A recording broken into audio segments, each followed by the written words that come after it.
How to register यात्रा पास इन चारधाम यात्रा। जैसा कि आप सभी को मालूम ही है, चारधाम की यात्रा से जो ई पास की सर्विस थी उसको हटा दिया गया है। अब आप लोग बिना ई पास के ही चारधाम की यात्रा कर सकते हैं। लेकिन जो लोग अपनी गाड़ी से आते हैं और जो बाहरी राज्य से आ रहे हैं उनके लिए एक वेबसाइट है, वहाँ आपको अपना यात्रा ई पास रजिस्टर करना होगा। हो सकता है आपको रास्ते में रोक के आपका यात्रा ई पास चेक किया जाए। तो अपने आज के इस वीडियो के माध्यम से मैं आपको उसी वेबसाइट के बारे में बताने वाला हूँ जहाँ से हम यात्रा ई पास अपना जनरेट करेंगे। तो चलिए स्टार्ट करते हैं अपना टॉपिक।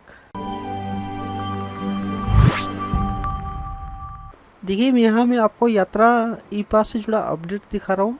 ये अमर उजाला के जो ई पेपर है उस पर आया है। अब चारधाम यात्रा के लिए ई पास की व्यवस्था खत्म, केवल स्मार्ट सिटी पोर्टल पर पंजीकरण अनिवार्य है। और जो ये इन्होंने एक टोकन सुविधा शुरू करी है कि जब आप वहाँ किसी भी धाम में जाएंगे तो आपको वहाँ टोकन लेना पड़ेगा। अगर आपको ये पूरा अपडेट चाहिए तो आप मुझे व्हाट्सअप कर सकते हैं। व्हाट्सअप के माध्यम से मैं आपको इसकी जो एसओपी है इसका पूरा अपडेट दे दूँगा और आप उस अपडेट को पढ़ के अपनी यात्रा को कंटिन्यू कर सकते हैं। जैसा कि यहाँ आप देख रहे हैं, मैंने वो वेबसाइट ओपन कर रखी है जिस पर कुछ दिन पहले ई पास की सर्विस दी गई और इसी के माध्यम से हम अपना ई पास जनरेट करते थे। मेरे उस वीडियो को ऊपर आप आई बटन में क्लिक करके देख सकते हैं। लेकिन अब यहाँ ई पास की सर्विस को देखिए बिल्कुल ख़त्म कर दिया गया है, यानी अब आपको ई पास की जरूरत नहीं है। लेकिन आपको यहाँ स्मार्ट सिटी का एक लिंक दिखाई दे रहा होगा, स्मार्ट सिटी देहरादून, तो आपको इस वेबसाइट पे अपने आप को रजिस्टर करना है। तो चलिए यहाँ मैं क्लिक कर देता हूँ। ये बेसिकली वेबसाइट उन लोगों के लिए जो अपनी गाड़ी से आते हैं, क्योंकि उनको बॉर्डर पे रोक के चेक किया जाएगा उनका इस वेबसाइट पर रजिस्ट्रेशन है या नहीं है। जब आप इस लिंक पे क्लिक करके वेबसाइट ओपन करते तो आपको यहाँ सबसे फर्स्ट वाले ऑप्शन पे क्लिक करना है। फर्स्ट वाले ऑप्शन में क्लिक करने के बाद देखिए आपके सामने पूरा का पूरा फॉर्म ये ओपन हो जाता है। तो ये फॉर्म केवल उन लोगों को भरना है जो उत्तराखंड से बाहर के राज्य से आ रहे हैं। जैसे मैं उत्तराखंड में रहता हूँ तो मुझे इस फॉर्म की जरूरत नहीं है और ना ही मुझे ई पास की जरूरत है। मैं बिना ई पास के और इस फॉर्म के माध्यम से अपनी यात्रा को कर सकता हूँ। तो यहाँ देखिए इन्होंने यात्रा का प्रकार दे रखा है, तो आप यहाँ से अपने अनुसार कुछ भी सिलेक्ट कर सकते हैं। तो फिलहाल आपको उत्तराखंड में आना है तो आपको इस वाले ऑप्शन को सिलेक्ट करना होगा। उसके बाद यहाँ आप जिस भी विकल्प से आ रहे हैं वो विकल्प आप यहाँ सेलेक्ट करिए। अगर आप अपनी गाड़ी से आ रहे हैं तो आपको गाड़ी को सिलेक्ट करना होगा, बाइक से आ रहे हैं तो आप अपने बाइक को सिलेक्ट करिए। तो फिलहाल हम यहाँ सपोज करिए हम यहाँ बस से आ रहे हैं, तो यहाँ से मैंने बस को सिलेक्ट कर दिया। बस को सिलेक्ट करने के बाद आपको यहाँ से कैटेगरी सिलेक्ट करनी है, तो यहाँ से आप इस वाली कैटेगरी को सिलेक्ट करिए। इसके बाद आप इसे सिलेक्ट करिए। उसके बाद जिस भी तारीख को आपको यात्रा करनी है वो तारीख आप यहाँ सेलेक्ट करें। और अगर आपके पास देखिए वैक्सीनेशन की रिपोर्ट है तो आप यस करिए। अगर आपके दोनों डोज लगा है तो आपको इसकी जरूरत नहीं है। तो चलिए यहाँ से मैं नो कर देता हूँ। नो करने के बाद आपको यहाँ वैक्सीनेशन का ऑप्शन मिल जाएगा, तो आप सीधा यस करिए। अगर आपको देखिए वैक्सीन नहीं लगी तो आप यहाँ नो करेंगे और ऊपर यस करेंगे। वैक्सीनेशन की डिटेल आपको यहाँ फिलअप करनी होगी। उसके बाद में इस वाले ऑप्शन को आप नो करिए और देन नीचे आइए।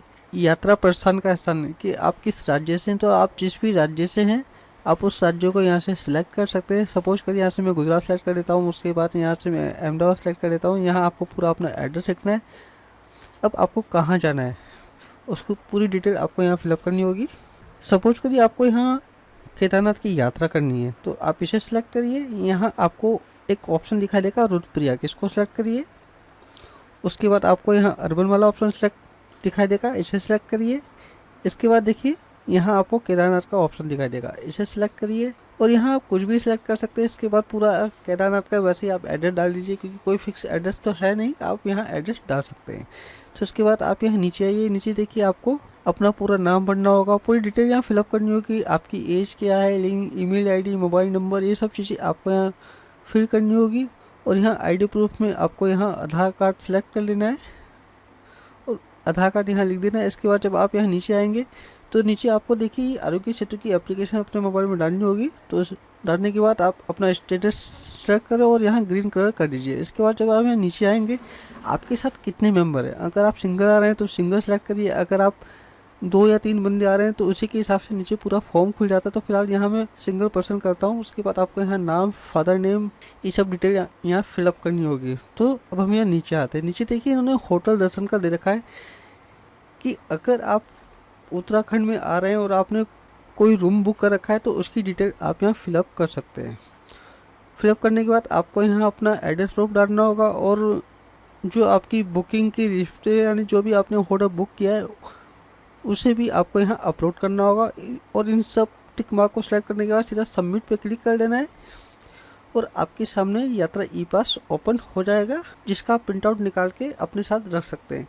अभी ये जो स्टेप है ना होटल धर्मशाला का, इस स्टेप को मैंने स्किप करके अपने एक वीडियो में दिखा रखा है। मेरे उस वीडियो का लिंक आपको ऊपर आई बटन में दिख जाएगा। उसे मैंने बता रखा है कि आप इस स्टेप को कैसे स्किप कर सकते हैं।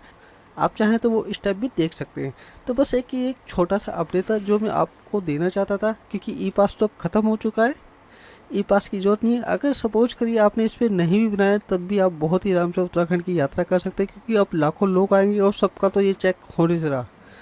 तो फिर भी आप अपनी सेफ्टी के लिए इस वेबसाइट पे आइए। इस वेबसाइट का लिंक आपको इसी वीडियो के डिस्क्रिप्शन बॉक्स में मिल जाएगा। आप यहाँ क्लिक करके इस वेबसाइट पे आइए और देन इस पर क्लिक करिए तो आपका पूरा का पूरा फॉर्म ये ओपन हो जाएगा। इस फॉर्म का लिंक भी मैं आपको नीचे ही दे दूँगा।